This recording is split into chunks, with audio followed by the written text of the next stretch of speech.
The term gentle parenting is getting thrown around a lot lately, and so I thought I would just hop on here and talk about it a little bit with you.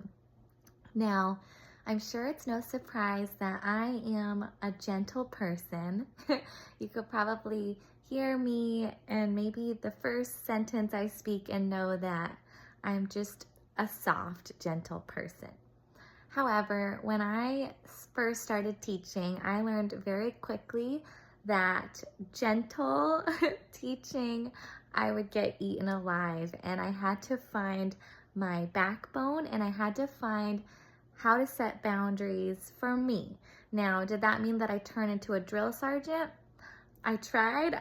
I'm not, just naturally not that person, but I was able to find my groove, specifically how God made me. And so I wanted to talk about this gentle parenting phrase that we're hearing, because there's a time to be gentle and a time to be loving, yet there's also a time as a parent that you need to set that boundary and your child needs to know that you're in control. I'll give you an example of this. Gentle parenting is growing right now, and I work with a lot of 0 to 3-year-olds, primarily 2. And so parents are wanting to be gentle and loving, and their heart behind it is so good. But what happens is if you put the control in a 2-year-old's hands all the time, they don't have the capacity to make really great decisions. They are relying on you at that stage in their life to be their leader. So I am working with this one child, and it felt like every transition was like a start, stop, almost like a car that like we would get going and then just like 10 steps back. And the mom wanted to be patient. She wanted to get on his level and talk to him about it and reason with him. And when a 2-year-old is defying just a simple transition, there's no reasoning in that point. It's just we need to build the momentum again. And so what the mom and I did is she mentioned that he would just walk away. And so I told her how powerful body positioning is, where it's almost like herding, sheep, where, I want you to go that way. Okay, I'm going to position my body and just kind of guide you gently. I'm not tugging you, I'm not grabbing you, but I am pushing you in the way that I want you to go. Now this child then decided to flop on the floor, and the mom was like, okay, he does this too. And she then it was that other stop moment where the mom was like, okay, I don't know what to do. I have this gentle parenting that I want to do in my head. I don't know what I should do. And so I told her, okay, this is where we tell him, okay, you can either get up on your own and walk, or I'm going to help your body in 3 seconds. 1, 2, 3. He didn't get up, so I scoop under his arms and we start walking. He drops again. And so the mom was like, okay, what do we do? And I'm like, all right, we just keep building that momentum. Like, oh, okay, I see you still need help. I'm going to give you a boost. And I boost him. We do 3 big boosts, and then he's off. We're walking. We get to the car.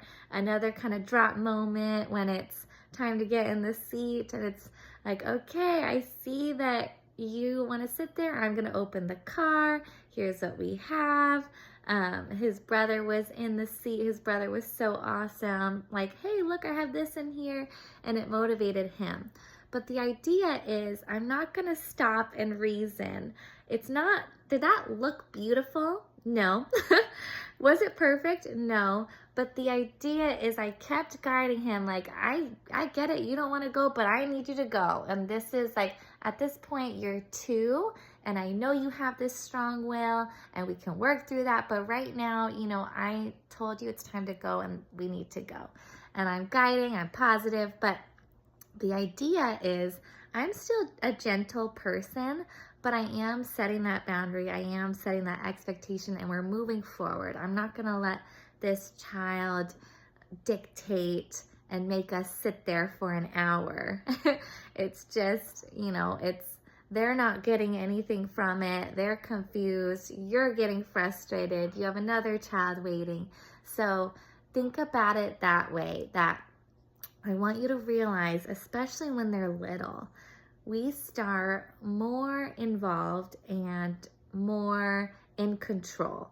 This can fade out over time. You know, we want to slowly, naturally fade their dependence on you and grow their independence, but that shouldn't start right away. We need to establish control, establish and help them, follow your lead, because first of all, safety, and second of all, it's just good for them to understand you're in charge right now and you know what's best for them right now.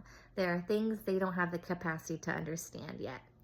And over time, as they earn that trust and as they become more independent, we can fade that out. But I just thought this was a helpful way to break this down, because I've been seeing gentle parenting and I feel like it's misused. You can be a gentle person, but I don't want you to be a doormat, and I don't want you to lose your boundaries, because that's right now your power, and it's how you can create and shepherd just incredible kids that are respectful and know how to follow the lead of people, because there are times in life where we all have to follow the lead of leaders. So I hope that helps. You can let me know if you have your own example or if you've been wrestling with this. We'll just open the space.